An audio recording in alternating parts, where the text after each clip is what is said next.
Pre ക്വാർട്ടറിൽ സ്പെയിനും പോർച്ചുഗലും നേർക്കുനേർ വരുമ്പോൾ ഒടുങ്ങാത്ത കുടിപ്പകയുടെ പഴയ കഥകളേറെയാണ് മൈതാനത്ത് പുകയുന്നത്.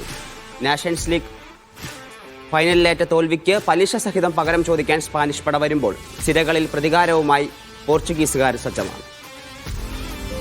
അതിരുകൾ പങ്കിടുന്ന അയൽക്കാർ മാത്രമല്ല അവർ, സിരകളിൽ പകയുടെ കനലുകൾ ഒളിപ്പിച്ചുവെച്ച കടുത്ത വൈരികൾ. ഐബീരിയൻ ഉപദ്വീപിന്റെ അപ്രമാദിത്വത്തിനായി പോർച്ചുഗലും സ്പെയിനും നേർക്കുനേർ വരുമ്പോൾ അവിടെ ചരിത്രം വഴിമാറും. കളി നിയമങ്ങൾ മാറും. കാലങ്ങളായി ഉറങ്ങിക്കിടന്ന കുടിപ്പകയുടെ അഗ്നിപർവ്വതങ്ങൾ വീണ്ടും പുകഞ്ഞു തുടങ്ങും. ഓർമ്മയുണ്ടോ ആ 2018 ജൂൺ 15?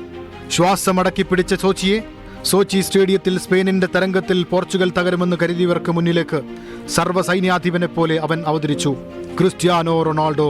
സ്പാനിഷ് കോട്ട തകർത്ത് ആ സിംഹം അന്ന് അമ്പെയ്ത് കയറ്റിയത് 3 ഗോളുകളായിരുന്നു. അവസാന നിമിഷത്തിൽ ലോകത്തെ നിശ്ചലമാക്കി അവൻ തൊടുത്ത ആ ഫ്രീ കിക്ക് വല തുളച്ചപ്പോൾ പിറന്നത് ഫുട്ബോൾ ചരിത്രത്തിലെ ഏറ്റവും വീര്യമുള്ള ഹാട്രിക്കായിരുന്നു. തോൽക്കാൻ മനസ്സില്ലാത്ത പോർച്ചുഗീസിന്റെ ഗർജനമായിരുന്നു ആ സമനില. പക്ഷേ ചരിത്രത്തിന്റെ കണക്ക് പുസ്തകം സ്പെയിനിന് അനുകൂലമായിരുന്നു.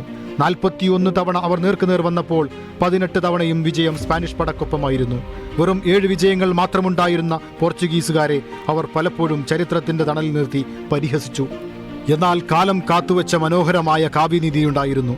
2025 ജൂൺ 8 യുവേഫ നാഷൻസ് ലീഗ് ഫൈനലിലെ പെനാൽറ്റി ഷൂട്ടൌട്ടിൽ സ്പാനിഷ് നായകൻ മൊറോട്ടയുടെ kick Portuguese goalkeeper തട്ടിയകറ്റി.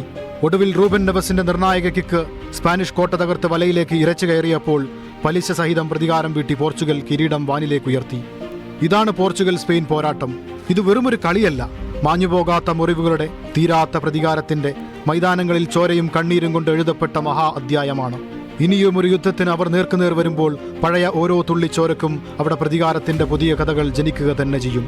Faheem Chamravattam, world cup desk, media 1.